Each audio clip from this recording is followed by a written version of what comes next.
Moi, je trouve que quand on regarde une plante qui germe, tout de suite, ça interroge, quoi. On voit les tissus qui se développent. C'est juste une question très très fondamentale, mais que je trouvais passionnante. Et donc, c'est pour ça que je me suis lancé dans cette recherche.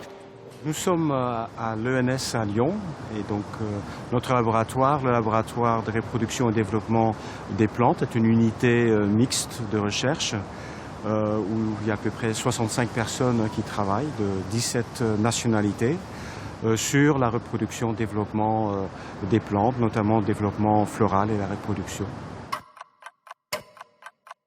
On travaille essentiellement sur l'arabette, Arabidopsis thaliana, qui est une sorte de plante modèle internationale où il y a énormément de laboratoires qui travaillent sur cette plante. Il y a également d'autres plantes modèles qui sont utilisées au laboratoire, donc comme le pétunia, la rose et le maïs.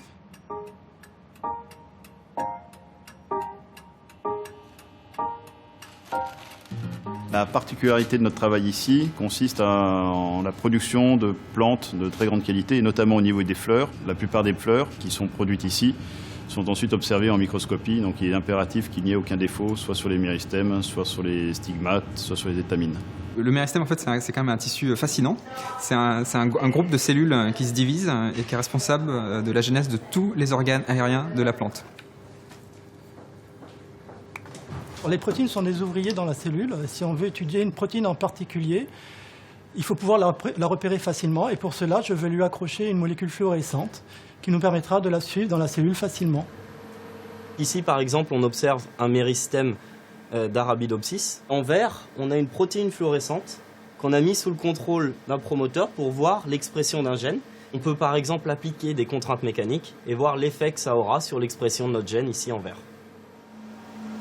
Alors ceci est un microscope de force atomique, donc il va nous servir à imager un méristème qui est un petit bout de plante d'un dixième de millimètre, et également à l'aide d'une pointe nanométrique de venir palper la surface de l'échantillon et en déduire des propriétés mécaniques. Donc ici nous pouvons voir sur cet écran donc la carte de topographie du méristème que nous venons d'imager, où on voit bien définies les cellules donc, du méristème, mais également une carte de rigidité de celle-ci où nous pouvons voir donc ici en rose des parois rigides, mais également ici en bleu des parois un peu plus souples.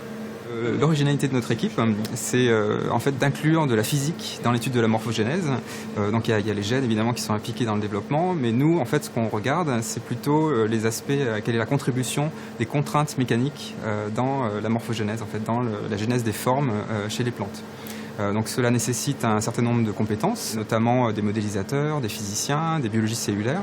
Et on a également besoin de l'aide de l'atelier technique qui va nous faire des pièces sur mesure. Donc par exemple ici une boîte à compression dans lesquelles en fait on peut mettre des petites plantes et appliquer des contraintes localement sur les tissus. Et après on peut regarder l'impact que ça a sur l'expression des gènes ou sur différentes protéines.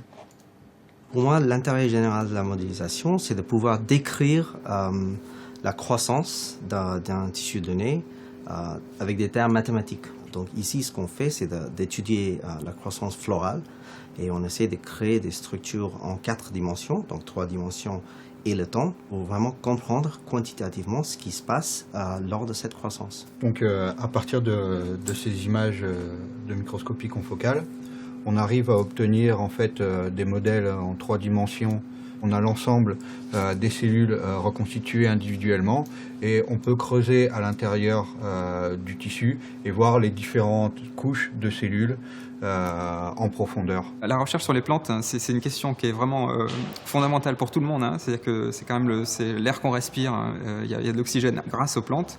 C'est aussi notre alimentation. C'est la plupart des matériaux qu'on utilise. Donc tout ça, c'est les plantes en fait. C'est notre source principale. Et donc finalement, on pourrait se poser la question, c'est pourquoi on ne travaille pas sur les plantes en fait. Parce que c'est vraiment une source énorme pour nous en fait. C'est notre principale ressource en fait.